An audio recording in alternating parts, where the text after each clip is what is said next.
Let's be real. Everybody has an opinion about policing, but almost nobody has actually been inside a room where those decisions get made. Tonight, that changes. We're talking to a man who didn't just wear a badge, he investigated the badge.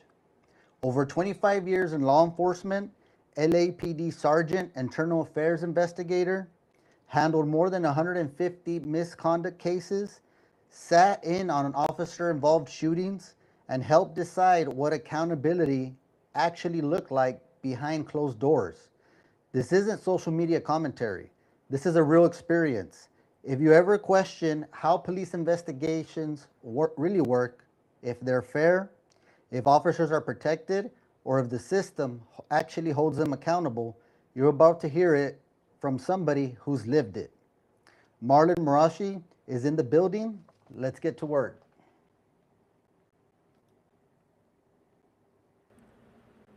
Marlon, how you doing today? What's going on, brother? Hey, man, thanks for having me. I appreciate it. No, absolutely. Typically here our podcast is, I think you're the first law enforcement officer we had. We Okay, had good. the local police chief when we had certain situations happen in our community, but we've never had this type of, internal affairs. So we're kind of Yeah. eager to asking these questions and kind of getting behind the badge rather than just looking at the badge as we're, typically accustomed to. Yeah. Right away, we want to know, not just me, but for the audience, if you Yes. can give us a brief summary. I know I touched on a few things, but if you can give us a summary of yourself and how you came about to doing what you're doing. You know what? What you did in the intro was perfect, man. This is the part that a lot of us, at least me for sure, don't like to brag or boast and take you to a trip down memory lane. What I will say is, since 2008, I've been involved in the world of internal affairs and discipline. So, the LAPD has afforded me so much success to investigate our own, like you said, investigate the badge. I like the way you put that. And it comes with a lot of emotions. It comes with a lot of responsibility. It comes from a different lens that you normally see. And so I'm kind of eager to let you guys call Texas God's country, and I want to leave a good impression in God's country to let you know that I'll put it to you like this: when you see a lot of movies and you see a lot of TV shows where internal affairs is portrayed to be this evil entity where, hey, we're always after cops, right? One, two, even if we do investigate our own, they're just covering up for themselves. And so that's always been this sensational theme when it comes to law enforcement. And I'm here to tell you that unless you actually worked internal affairs, you're going to know the ins and outs of the process.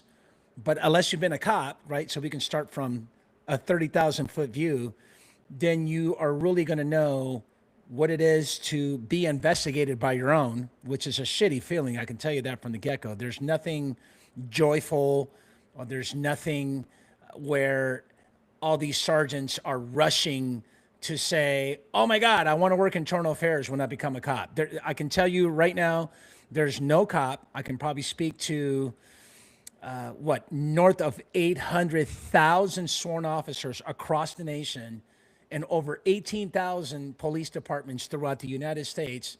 I can probably speak for the majority of them, but I can tell you that not many people say, when I become a sergeant, I want to go work internal affairs. So I'm here to let your audience know that there's this mystification of internal affairs.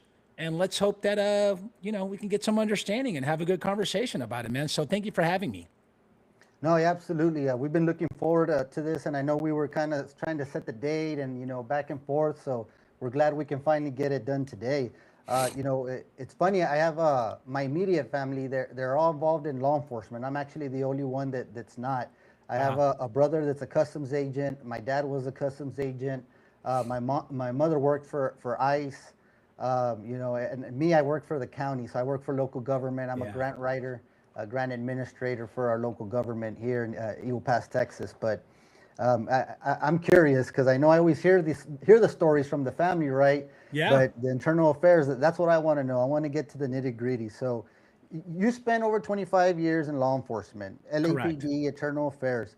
What did that experience teach you that the public would never understand just from watching news coverage? That you never get to hear the full story.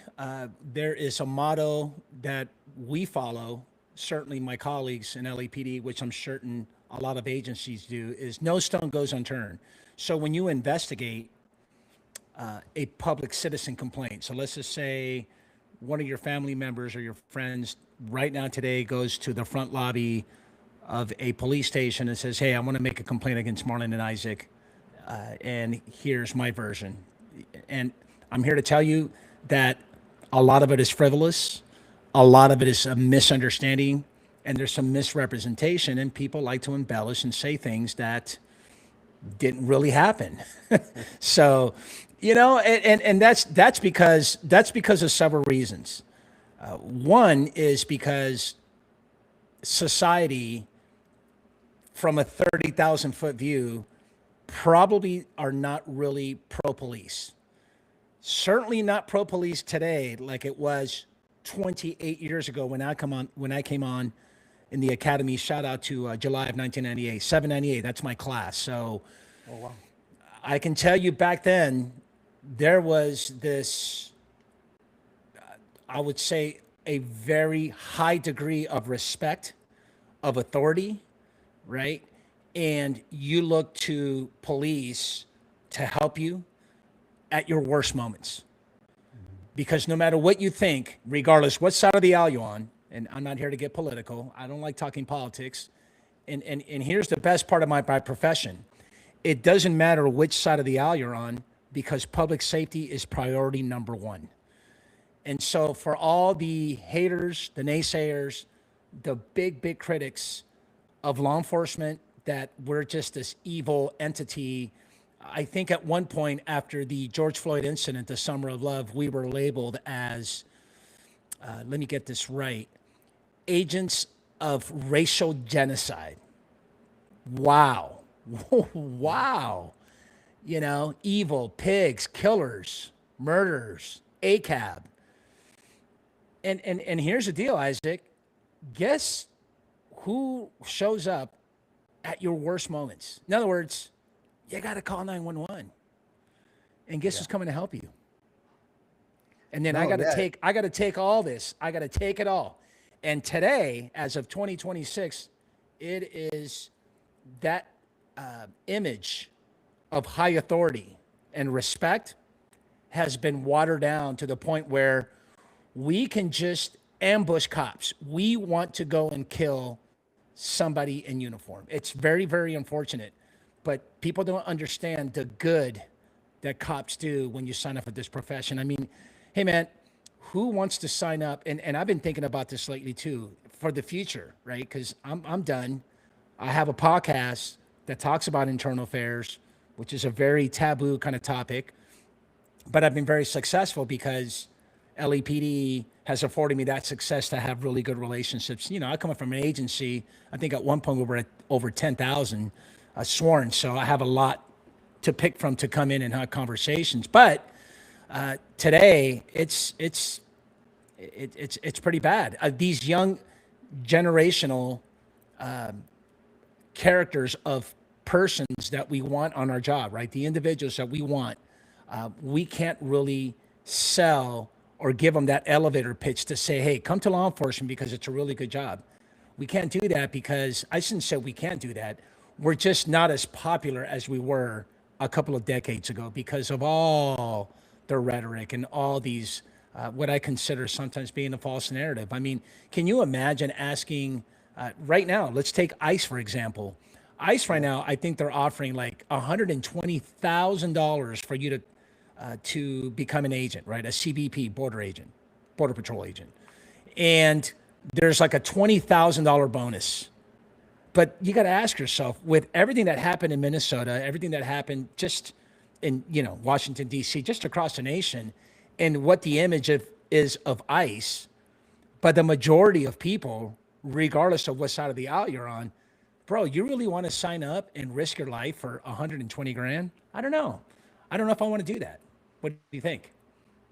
No, yeah, it's completely changed. When I was growing up young, the police officers were always looked, you looked up to them. Yes. Whether it was a patrol, someone on patrol, a police chief. Now, Yeah. back when I was growing up, I would say, in elementary school, my mom actually worked for the police department. She was the records supervisor there Okay.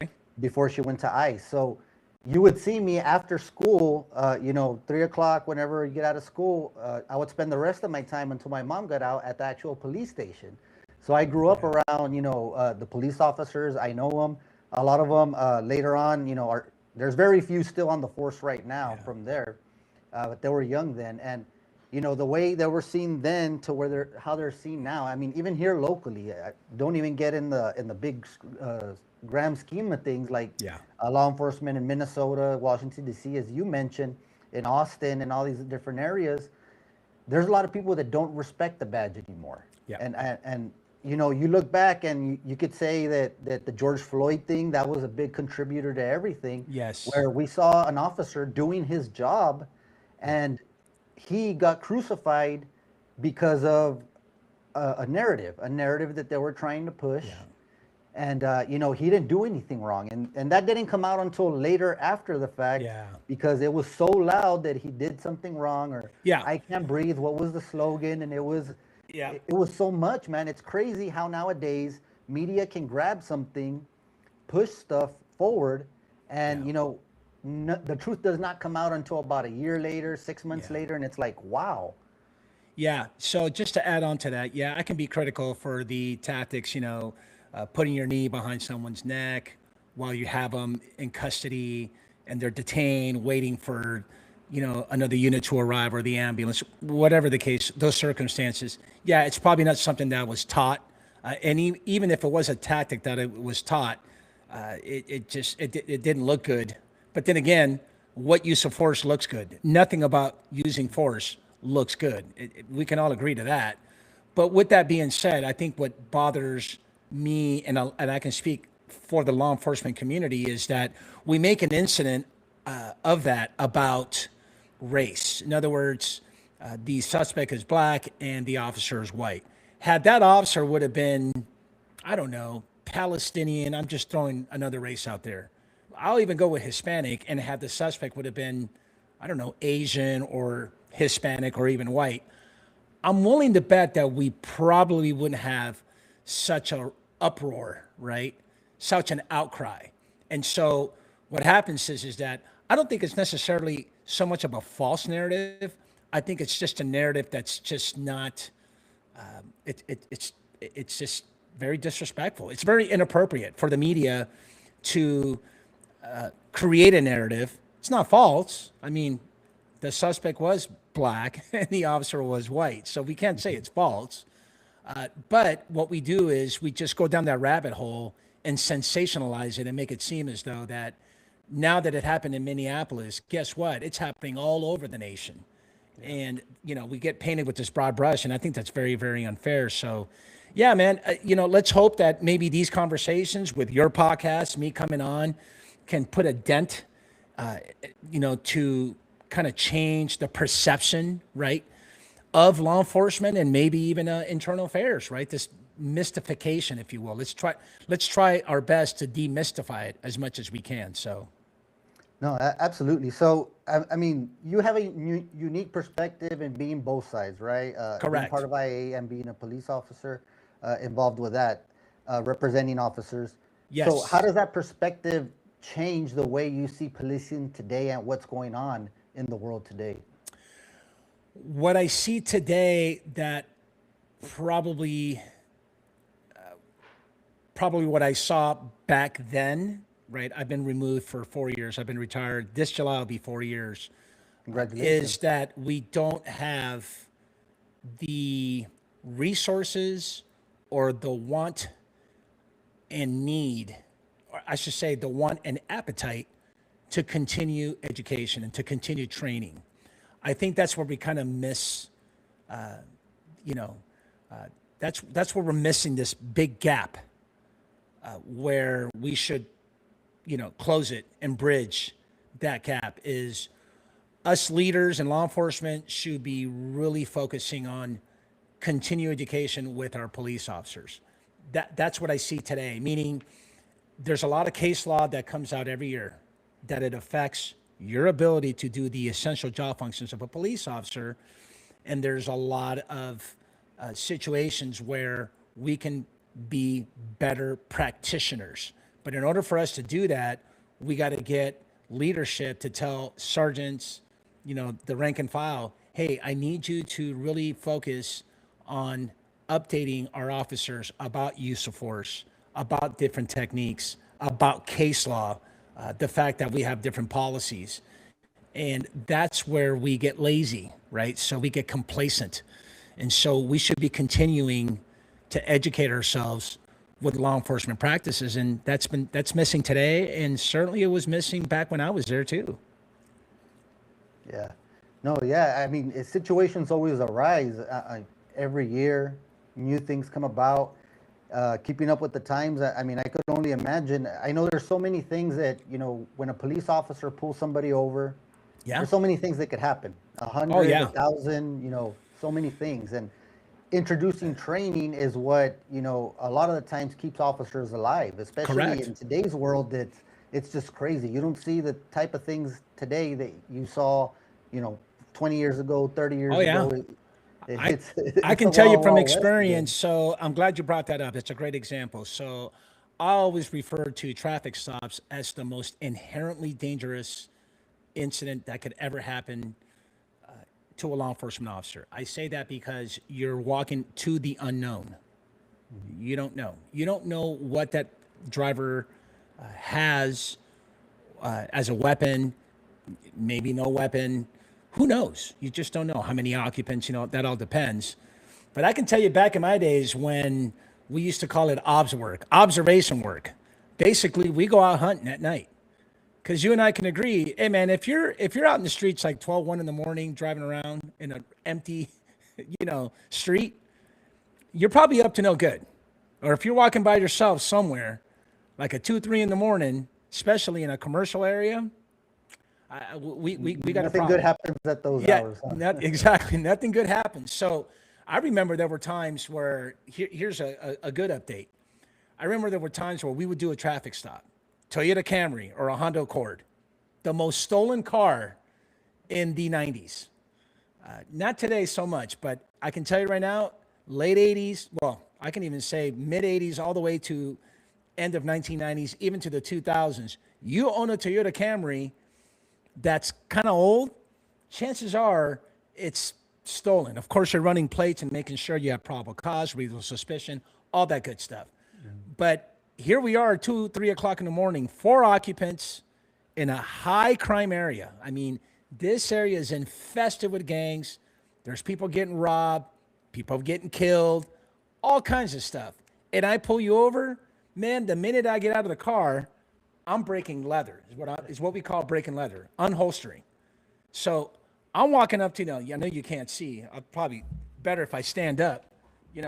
I got my hand on my, in my holster, and I'm already breaking leather.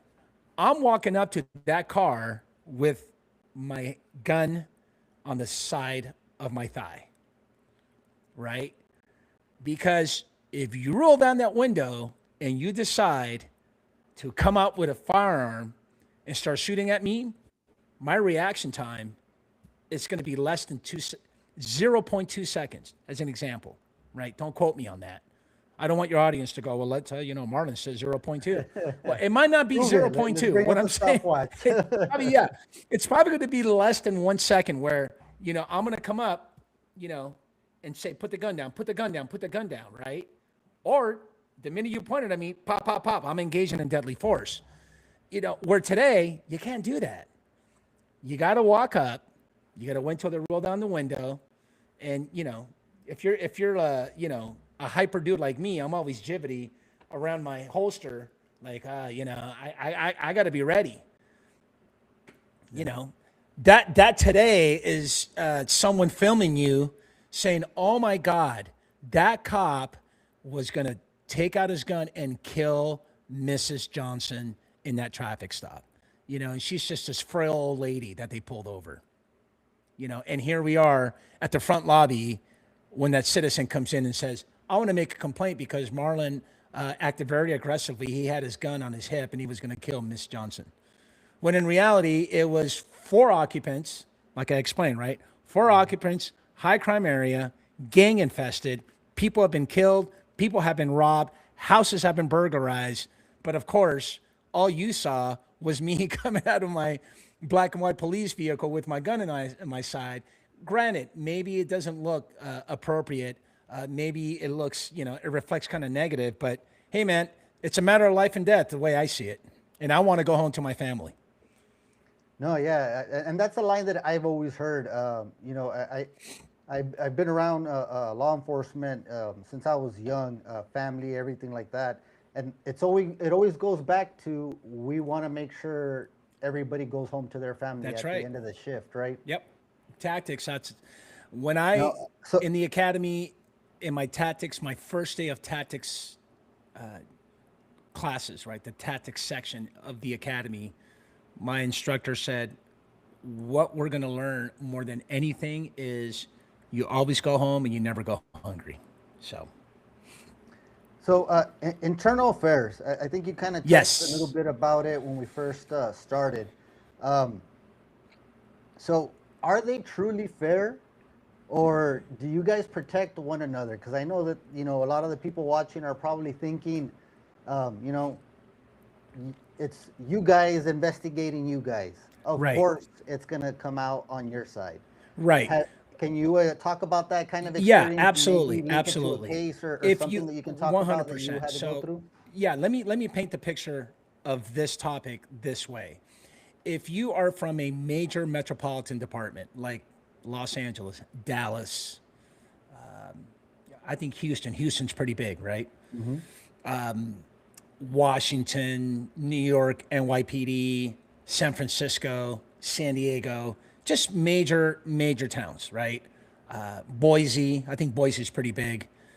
You have these huge thousands of sworn personnel, and in that police department, there's an internal affairs unit. I think in my experience, it's proper and legitimate to have sergeants police and investigate their own colleagues, right? If you take medium to small size agencies, and when I say medium, I'm talking a couple of hundred.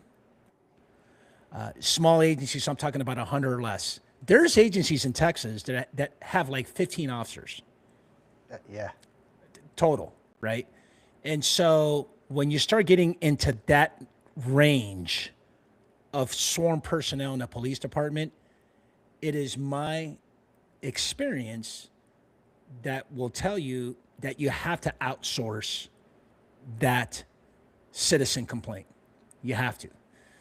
I walk in the lobby, I want to make a complaint against Marlon or that officer that was out there doing that traffic stop, and he was rude, disrespectful, took him out of the car and threw him up against the wall. Okay, roger that. Thanks, Mr. Johnson. Let me investigate this.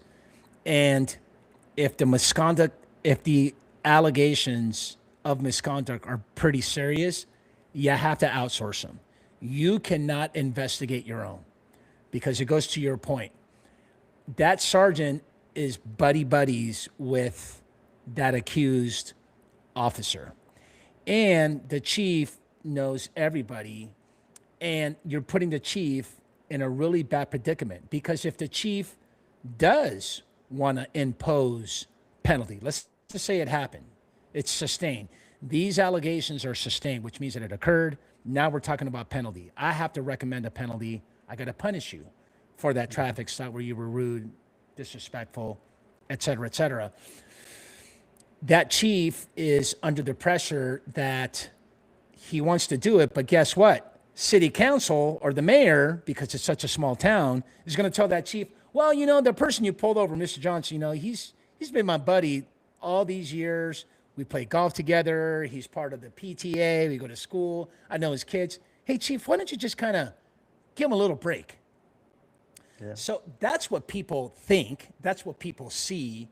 And that's what shows and movies are all about. And I'm here to tell you that, yeah, that does happen. Of course it happens. And so what I would say is, if you're going to be fair, impartial, reasonable, and equitable and legitimate, outsource that complaint if you come from a small to medium-sized department. But if you're from a big metropolitan area, just make sure that when you sign up to be an internal affairs investigator, do it for all the right reasons. Don't be self-serving. Really do it for, hey, I want to investigate the truth. I need to get to the bottom of the truth. Wherever that leads me, I got to turn every single stone, and I have to do it. I don't care if he is officer of the year and he works SWAT and he's buddies with the chief or the lieutenant or the captain. That doesn't matter to me. But when you're from a big agency, like I mentioned, right, these big metropolitan departments, you're so big that you're kind of detached from the department. You're probably not even in the same building. So it's been my experience where, yeah, there's some fair and impartiality. Let me throw some numbers at you so you understand that your audience gets a really clear picture about the fact that if they think that we're covering up or not. So back in 2011 to 2015, there used to be about 3,000 to almost 4,000 public citizen complaints a year. Think about that, okay? You're in the thousands. 97% of all those complaints that were made by the citizens were deemed to be unfounded.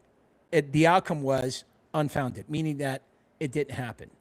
So what the LAPD does is send you a letter. Using the example, Mr. Johnson, here's a letter. And it gets mailed to you. Now, I can tell you from experience that all the cases that I investigated, and that there have been, I'm getting tongue-tied here, sorry.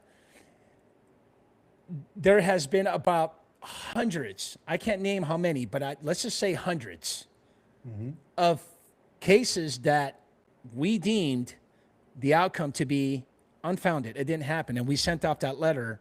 Not one citizen has ever called me, and in that letter it says, if you have any questions, please call me to talk about it, to discuss it at all.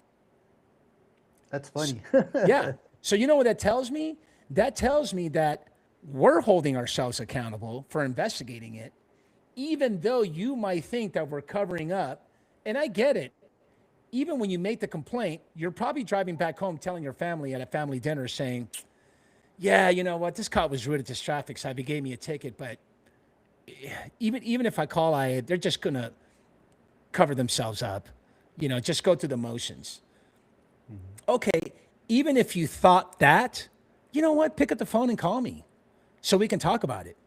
Maybe what you saw in your mind, your perception, what you thought is completely different than what the officer was doing or what he did, his conduct, right? And guess what? We have body-worn video, which means that we can investigate right there and then within hours. Hey, go dock your body-worn video at the station. I'll watch body-worn video. You know what? That never happened. Yeah, it was probably maybe a little rude, like to get you out of the car. But he told you like 10 times to get out of the car. As a matter of fact, you didn't give him the license. That's like the go-to thing with citizens. They just love challenging the police. When the police tells you, can I see your driver's license, insurance, or registration? You're like, no, I'm not going to give it to you. What did I do? Well, ma'am, I just told you we're going 80 on a 55. And you don't comply? And all because what? Because you think that police are just bad people? Well, you got pulled over. I got to do my job. And so the point I'm trying to drive home in this whole conversation is that the public is just as accountable as the police when it comes to alleging cops of wrongdoing. So let's get this narrative that we cover ourselves. Let's kind of get that out of the way, because what we see and what we do and the way we go about business is completely different than what you perceived it to be, you know?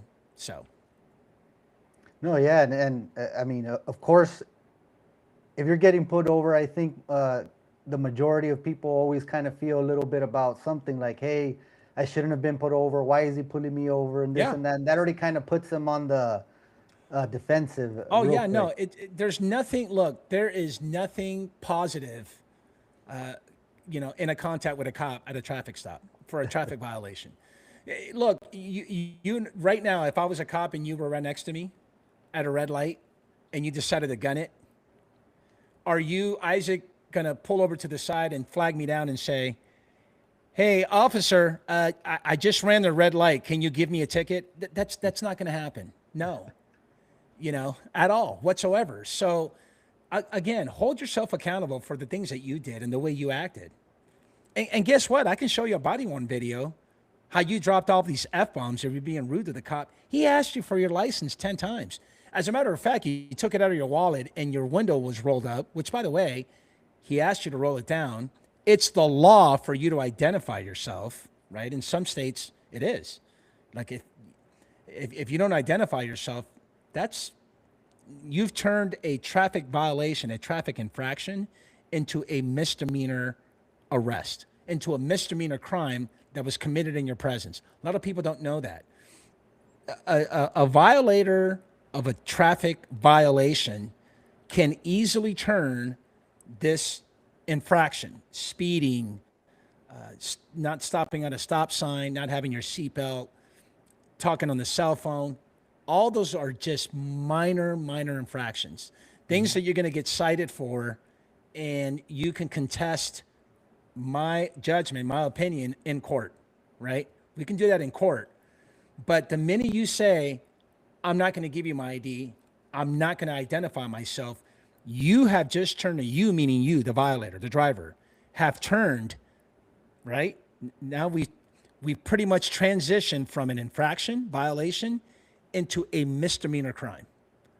And so now you leave me no choice but to do my job and arrest you. I got to effect an arrest. And I'm sure you know this because you're family of law enforcement.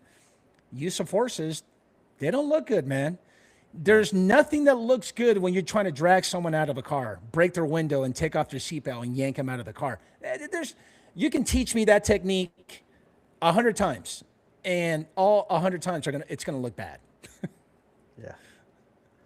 No, yeah, it always looks bad whenever the news runs those videos. Oh, yeah. And then everybody's filming. Oh, my God. Look what the police did. Okay, but you forgot the part where I asked her 10 times. And then now you can't get away with anything these days because you got the cell phone, you got the body-worn cameras on them, and everything's available. I mean, and then with social media, everything travels so quick now that you can be in California and we'll find out about it in Texas in less than 2 minutes. I love the part where they say, well, I'm recording this. And then the officer says, well, I got my body-worn video on too. So, okay, great.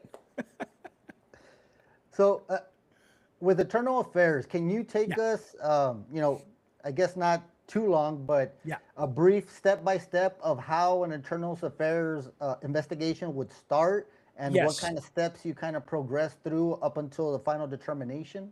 Very good question. So you have the intake phase, you have the investigation phase, and you have the adjudication phase. You walk into the lobby of a police department and you want to make a citizen complaint for whatever, traffic stop, officer was rude, disrespectful, had an attitude, or, took me out of the car, used force, all that stuff, right? And so a sergeant should greet and meet the complainant, right? The citizen complainant, and turn on their body-worn video and record this intake. So you're going to do an intake face sheet. Get all the information. Lock them in on a statement. Ma'am, sir, please let us know. I'm going to go ahead and record. Today's date is, April 12th, 2026. It's 3:55 p.m. I'm here with Mr. Johnson, who had a traffic stop a couple hours ago around 4 p.m. And the officer was Marrache, Officer Marlon Marrache, who pulled him over. And I believe you're stating that he was rude, disrespectful, and didn't act in a professional manner. Is that right, Mr. Johnson? Yes. Okay. So why don't you go ahead and walk me through what happened from the time that he pulled you over? So you get that whole story. So that's the intake. Okay. You go to the computer, you have a software system, you upload, or you can actually have them, if you have a form, lock them in a form statement. Both. Grab your body worn video, download it, right? Upload it into the software, put your notes, all that good stuff, and then that particular complaint ends up in a sergeant, majority are sergeants, who is going to be assigned to actually investigate. Now, if you do a very good job on the intake, then you don't have a lot of follow-up investigating to do. So that investigator, because now it's at the investigation phase, is going to pretty much exhaust all avenues of investigation. He's going to go out to the scene where the traffic stop happened, canvass around the area to see if there's any evidence of video, maybe witnesses. I would even put out like public media, right? Say, hey, if you were in the corner of walk and don't walk, and you saw a traffic stop, please send us any video, because everybody's filming whatever.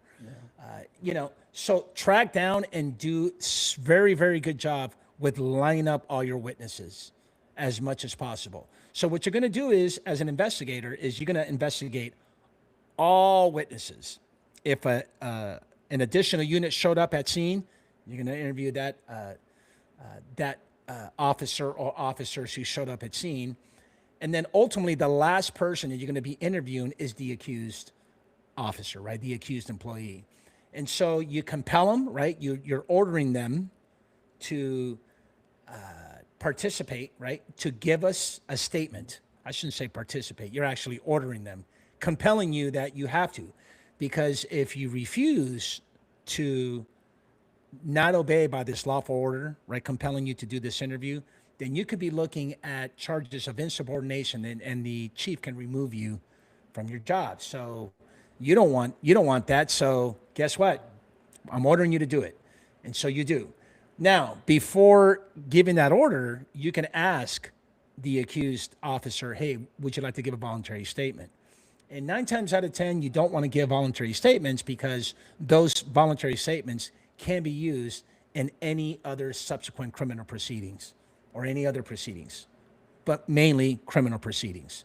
So you compel me, and I ask you a whole bunch of open-ended questions about, hey, tell me what happened to walk and don't walk. You're being accused of rudeness, unprofessional, disrespectful, inappropriate comments, all kinds of stuff. And you try to treat that person with respect, dignity, right? And be fair. Don't make that accused officer feel like they committed, like this heinous crime. Just be very comfortable and reassure them that you are going to investigate this fully, right? Turn every single stone. Once you're done with that investigation, you're going to create a summary, right? Paraphrase the audio, because you're recording that, that compelled interview, and then you turn it all in, and it gets into the adjudication phase. So now the lieutenant, the captain, and ultimately the final decision maker is the chief of police. Someone's going to present this case to the chief so that the chief can render a fair, reasonable, equitable decision. Just not only the decision, but also a fair and equitable, reasonable penalty recommendation, whatever that is. And there you have it. And then once that's done, the officer gets served, and this all has to happen within a 1-year period. So there you have it. That's a time frame, 12 months. 12 months, yes. What is the most common, the cases that IA takes up? Is it, I know you've Someone, used someone the being walking rude in, and stuff like that. Is an that what the most individual common walking into the police station to make a citizen complain about a traffic stop or a misunderstanding or, a service call, a supervisor request. Man, people make complaints about cops. You can only imagine, bro. You name it. And it's always because it just didn't go their way. For the most part, I'm not going to say, look, some cops can be very stern, man. Some cops can be very rigid, stern. Ma'am, I need to see your driver's license and registration, right? You can't be so cool and be nice because if you're too nice, then it's inappropriate. But if you're too stern and hard, right, firm, then it's very rude. So like, there's no winning how you dispose yourself, how you conduct yourself, your attitude, your approach, your delivery. You got to work on that. But that's not misconduct, bro. That's not an IA. Just because you were very firm doesn't mean that you were rude. You know, it happens all the time. So it's really hard to say what's common, besides the fact that a lot of people love to make citizen complaints and walk in the lobby and do that. So I guess that's how it goes, right? So you've handled also officer involved shootings. officer involved shootings. I worked at officer rep section, which is a unit comprised of sergeants, majority of us, and we would respond to all police shootings. OIS is what we call them, officer involved shootings. And so the attorney gets paid the big bucks to represent the shooting officer or officers, depending on the circumstances. And then us reps get to prep and prepare all the percipient witnesses that actually saw it, heard it, and was involved, substantially involved. We have to do all the compelled interviews with internal affairs. So I work both sides. Okay. And so, yeah. So basically, I got a lot of experience from walking you through that whole scene, that management scene of an OIS. So, yeah, man. What's the first thing you're looking for in these types of cases? Well, for one is you want to watch body worn video to see how it went down, right? For the most part. And then what you really are looking for is consistency. So you don't want officers who actually saw it, right? Percipient witnesses, the person who had the less lethal. So if I have the beanbag and 10 feet from me was the officer with lethal force and he or she shot 4 rounds. Okay, well, you don't want, it's not that you don't want, you just hope that the version of their story is pretty spot on with what the shooting officer saw in his actions. Now, but I want to be careful because I don't want your audience to get the impression that, hey, people are making up stories. That's not what I'm saying. What I'm saying is that what I can see, if I have the beanbag, right, from 15 feet away where the suspect is, I get very tunnel vision.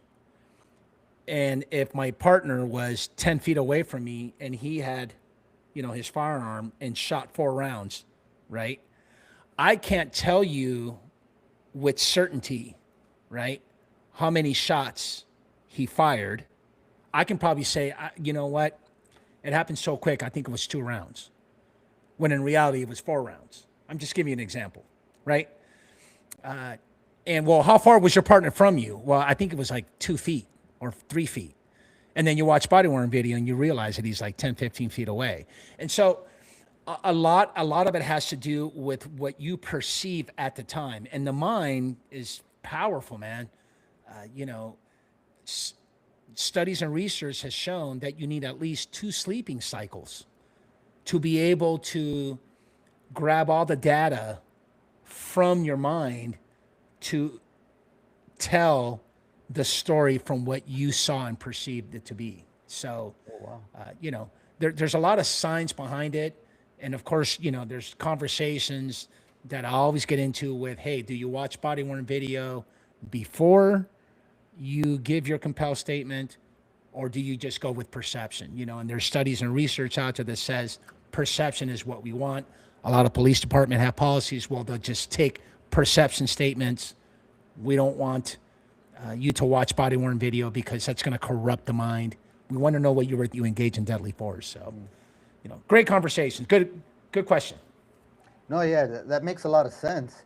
Because a video can tell you one story, but what's going on in your head is a completely different Yeah, you're talking about buzzwords like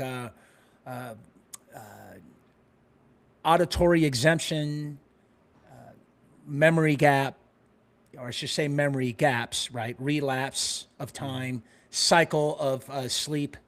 You know, when you're deprived from sleep, your mind can't think of the events that happened prior because you know you're like a zombie. I think there's a study out there that says that if you are up for over 18 hours, it's equivalent to 0.06 alcohol level of BAC, of being under the influence. Yeah, something along those lines. So essentially what they're saying is that if you lack sleep or you're sleep deprived, and let's just say in this example, the officer that shot those 4 rounds, right, hasn't slept in 24 hours, well, you can't be asking them questions about, hey, walk us through what happened from the beginning, because chances are he or she is not going to have all that data, all that information in the memory because they were deprived from sleep. You know, they were walking around, and guess what? That's a deficiency. So that could pretty much create, you know, some type of reasoning as to why you shot or why you didn't shoot. You know, it just depends on the circumstances. Oh yeah, absolutely. So there's always tension. Hold out officers accountable, but also protect their rights. Where do you think departments get it wrong? Ooh, good question. I think departments get it wrong when we think. Let me rephrase that again.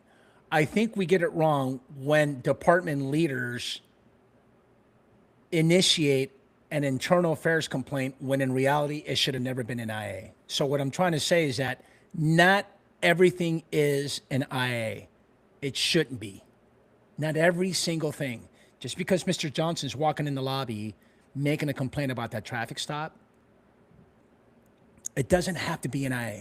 It doesn't have to be an intake. That you decide to do a full-blown IA, guess what, man? That's going to impact everybody. And I think that's where we get it wrong. I'm not just pointing out leadership. I think because we're all in this together, we are all accountable for getting it wrong. We make knee-jerk reactions, or because I don't like Isaac, or I don't like Marlon. Oh, yeah. Oh, that was what? Marlon, we did the traffic stop? You know what? Cut a face sheet. Do it. Do the intake right away. We're going to get them on this one, you know? And so again, it gets self-serving, it's personal. That's where we get it wrong. We get it wrong, but I also want to make sure you understand that I'm talking about a very small fraction of the population of law enforcement. You know, in an agency as big as LAPD, if you're talking about 10,000 plus sworn officers and we're getting 3,000 plus citizen complaints, and I just got done telling you that 97% of those were frivolous. It didn't occur. You know, we're not talking about many people. We're talking about 4% of 10,000. So that's, don't get me wrong, it's 1% too many. But yeah, there's some bad apples and some bad actors out there. And that's another point I want to drive home before, you know, we wrap it up too, is don't stop to think that I'm here to tell you that we're all just really, you know, good actors and good people. We hire from the human race. We're human, man. We make mistakes. A lot of cops cut corners. A lot of cops are shady. A lot of cops use the uniform and try to do criminal acts. There's corruption. Hell yeah, there is. And so we have a lot of work to do. And you inviting me to your podcast is one of those ways where we can kind of let the public know that, hey, you know what? We're here to hold ourselves accountable. We're not here to cover up for nobody. And I'm going to tell you right now, and this is, maybe you've heard of this quote or maybe not, but nobody hates a bad cop more than a good cop. That is a very true statement in our culture. We say that all the time. If I'm out there doing God's work, man, and you're calling 911 and I'm here to help you, I'm here to make sure that you're not getting beaten down by your husband. I'm here to make sure that, you know, you're not getting robbed every time you walk to the liquor store, or you're getting raped, you're getting assaulted, all that. And then I see a cop cutting corners and acting a criminal acting as a criminal in uniform, you got to go, bro. I don't want to work with you. Yeah, no, that makes total sense. Touching a little bit about what we're talking, how important is the peace officer bill of rights in these types of investigations? And do you think that the public kind of misconstrues what their purposes are? Absolutely, 100%. Can you imagine if you and I are being accused? You and I go to the local. You have a 7-Eleven out there? You guys got Circle K. Neither actually, neither. Let me see, Murphy's. We got Murphy's. Murphy's. So let's take Murphy's as a scenario. You and I go to Murphy's and we get there and we see the liquor store clerk being held at gunpoint. And next thing you know, we saved the day. We're heroes. We beat down this suspect, right? But the suspect says that we beat them down. You know, that we broke his arm. You know, and next thing you know, we're getting arrested. Right? And the cops are asking us what? A whole bunch of incriminating questions, right? That's the way it works. We get arrested, we're at the police, station, and we're going to get brought into a room and they're going to tell us, okay, Marlon, Isaac, I'm going to read you your Miranda rights. You have a right to remain silent. You understand? Yes. You have a right to an attorney. Anything you say and do will not be used against you. Do you understand these rights? Yeah. Okay. Would you like to tell me your story? And if we say no, then what do? They say, okay, great. Then we get booked, right? And then we wait for our arraignment. We go through the criminal procedure process. That's the citizens. We have that right? Mm-hmm. Cops don't go through that. Can you imagine? Can you imagine if we were the cops that showed up and we beat down the suspect? We just got done saving the day. We saved the liquor store owner at Murphy's that we go to every day, bro. Yeah. And we had to use force, and it looks ugly. I mean, on body-worn video, we dragged his arm, probably broke one of his arms or whatever, and now we're being accused of excessive force. So now you're being called into the chief's office, and the chief's asking you all kinds of incriminating questions about that. And you're like, well, hold on a second. He held him at gunpoint. What are you talking about? No. You guys used way too much for it. It was excessive. So you know what? We're going to send you home and you're going to pen this internal affairs investigation. But you didn't tell me that. Hold on a second. You mean this whole conversation, you didn't even tell me that you were going to do an internal affairs?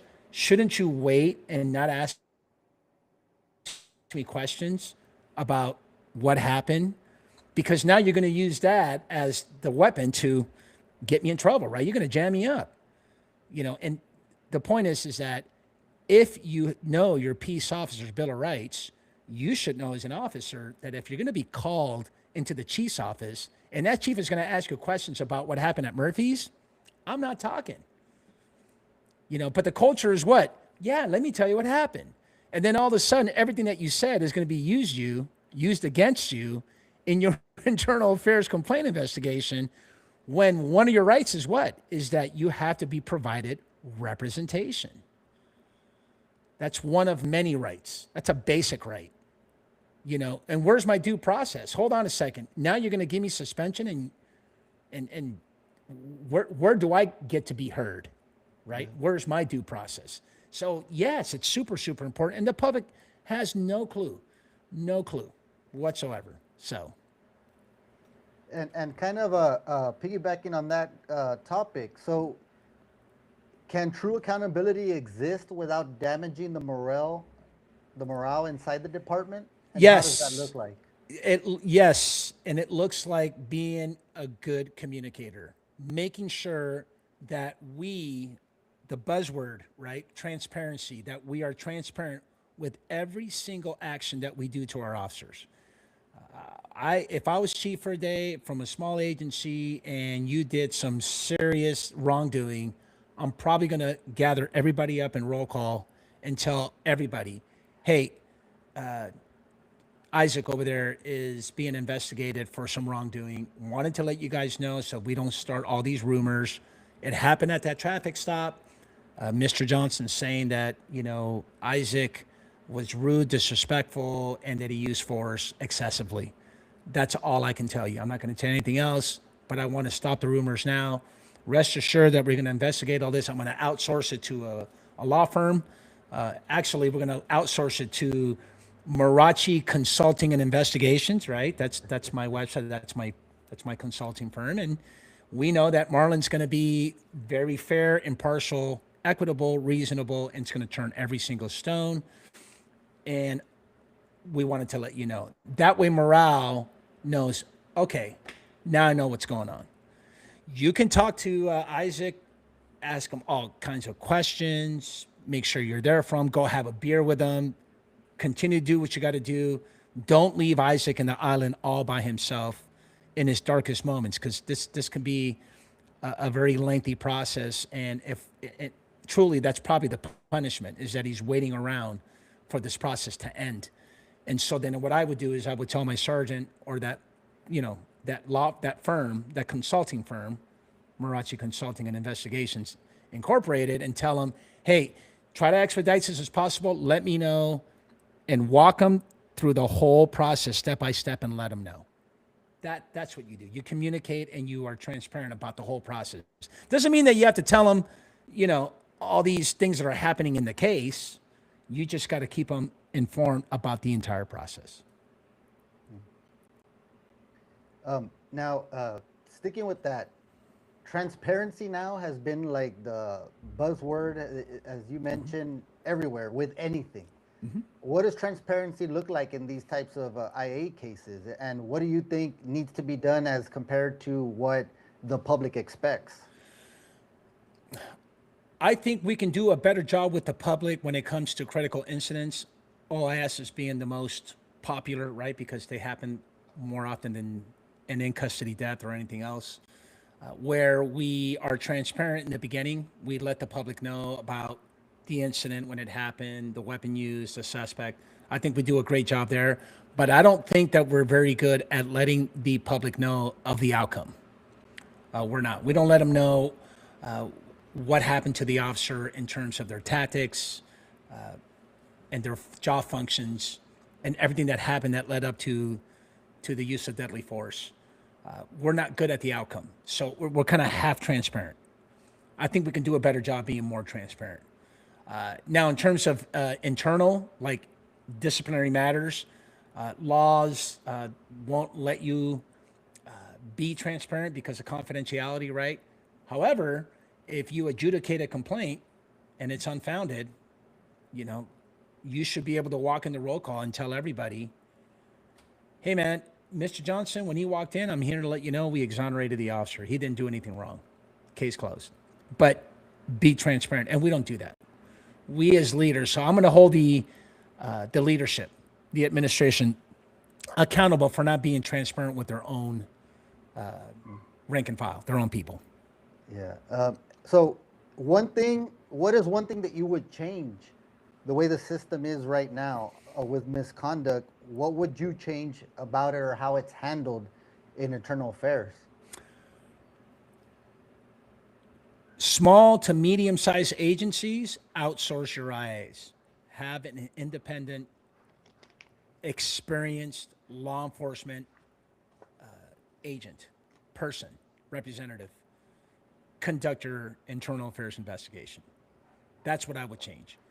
For bigger agencies, you need to have more checks and balances. Don't be lazy, and make sure that if we're going to be alleging that an officer is a liar, if we're going to be alleging that an officer committed perjury, or the officer has given the investigator misleading statements, so that's pretty serious. To call a cop a liar, let's make sure that we have our ducks in a row, that we get it right. Because if we don't, it's going to just crash morale. It really, really is. So that's my advice. Where do you see the future of policing going over the next 5 to 10 years? I know it's recently changed dramatically ever since, certain events have happened. What do the next 5 to 10 years look like? I think AI is going to take over, bro. I think it's great. I saw a video the other day of Axon. They have the new Axon body-worn videos have a bot think they call them ABOT. I forgot what they call it. But you can actually push the button and ask your body-worn video, Axon, hey, what's my location right now? And it will tell you. Okay, I'm here on a call, on a domestic violence call. What is the latest laws in the state of Texas as it relates to a domestic incident? And it'll tell you. Amazing. I think that's great. Drones, super good. That's good stuff, bro. Can you imagine going into a critical incident, a barricaded suspect, someone who just got done killing a family member inside the home, and then we know, right? We have knowledge to believe that the only person barricaded themselves in there is a suspect with an AR-15. Okay, cool. We get there, and all of a sudden you send a drone to orbit and get a really good geographical 30,000-foot view, bird's eye view of the location, the spread, so we know how we're going to deploy. I mean, that's good stuff, dude. You know, infrared lighting, you know, okay, so he's on the east side of the second bedroom, tucked away on the northwest wall with an AR-15. You know what? We can see that AR-15, and, you know, I mean, that's really, really good. So that's where I see the future where, you know, autonomy, I mean, AI is good, bro. It can be good for a lot of reasons.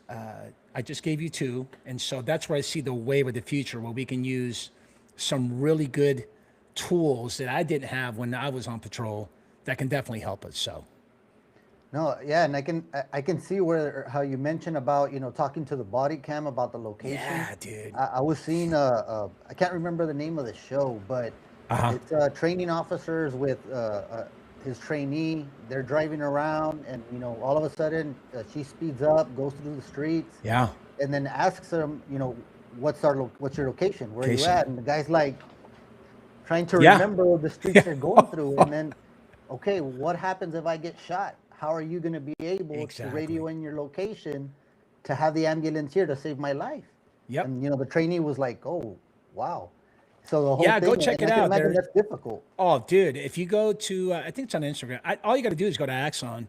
Go on Instagram or YouTube, Axon, and you'll see a reel where the CEO is doing a presentation. And he's got his body worn on him. And he says, hey, bot, what's my location right now?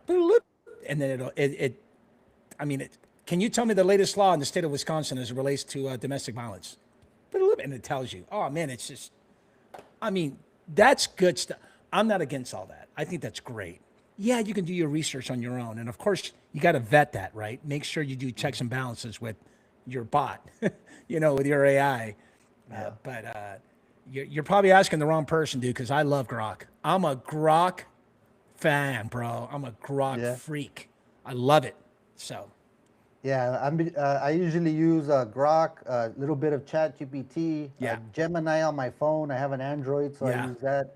Mostly just to set up schedule stuff in my calendar. It's a lot. Oh, yeah. I mean, there's no going in, having to write or text or anything. Just, hey, can you schedule this podcast 6 p.m. with Marlon Marrache? And there it is, man.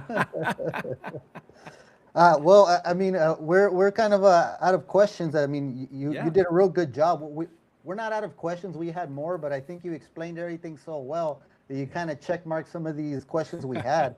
I don't know if for the public watching, our audience, it's watching this now and it's gonna watch it later on tonight, tomorrow. What do you want them to understand from this conversation?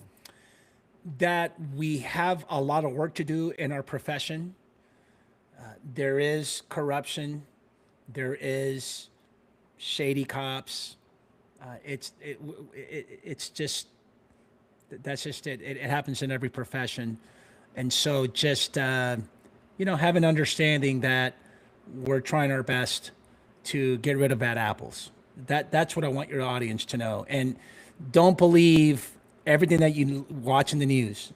The media will sensationalize and give you a narrative that will make you believe that all police officers are bad. We're bad people. But you know what? You got to call 911. And guess who's going to come help you? Yeah, that is the honest truth. For all of the people who think that defunding the police that we are this evil entity, and the ones that just say, I don't need the police. I'm going to call bullshit on that. Yeah. If you're driving right now and there's a road rage, someone on a stop sign on a red light comes up to your window and wants to beat the brakes off you right now, you know what you're going to do? You're going to call 911. So Yeah. I want to be honest with the fact that, yes, there is corruption. Yes, there's bad apples.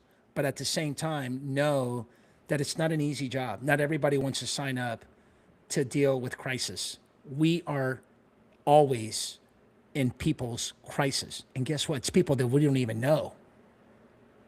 So just be flexible. And if I may plug, speaking of crisis and incidents, I do have 2 YouTube channels. The one I told you about, the Marlon Marrache show, Truth Behind the Badge, is me inviting all my guests for a really long conversation about internal affairs, about their journey, and police functions. Great show.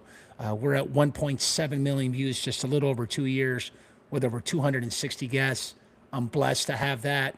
But I also narrate a reactionary YouTube channel called the Marlon Report, Marlon Report, where I break down incidents.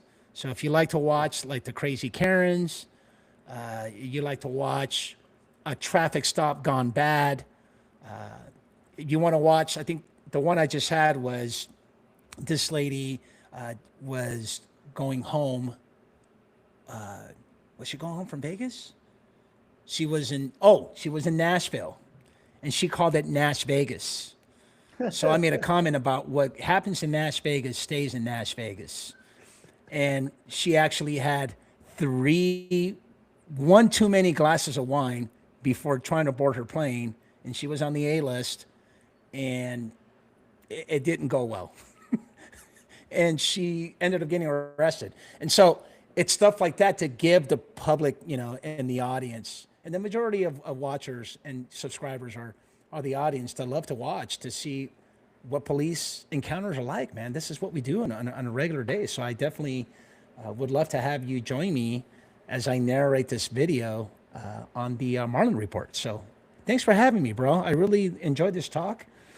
You got my info. You can call me anytime you want, anything you want to talk about. If something in God's country, because a lot of stuff happens in God's country, if something gets viral, don't hesitate to give me a call. We'll jump on a call and we'll talk about it. No, yeah, I'm going to hold you to that. I was just Please. thinking that, I was going to tell you we need to keep in touch just in case anything happens. We would like to break down. And I like the way you explain things and given your experience alone. I mean, you can give a lot of insight. I did binge on a little bit of your podcast. I didn't know about the Marlon Reports one. I'm going to look that one up. Yeah. Now. The other one, I touched maybe about 5 or 6 different episodes, kind of scrolling, see what caught my eye. And I was just listening, just getting ready for our podcast here. And, I really appreciate the work that you do. It's great stuff, especially, coming from the background that you're able to provide the information and clearly break everything down for people. And then the guests you have on, awesome guests as well. Thank you. People that have experience and are knowledgeable. A lot of the times I think we get these podcasts where people just, hey, I do this, I do that. Well, how long have you been doing that? Well, I mean, like about 2 or 3 months ago, I started this podcast, and it's like, no experience behind it. And that's what we get a lot nowadays, but it's good that we have somebody that we can go back to now as the Maverick Times podcast. And we'll be following up with you if anything happens, especially if something happens here in our backyard. We want you to break it down. Give me a call, bro. We'll break it down. Pick an incident. If it goes viral, you got my number. Hit me up, Isaac. It was a pleasure meeting you, brother. Thanks for inviting me. Likewise. Thank you for your time. Appreciate it.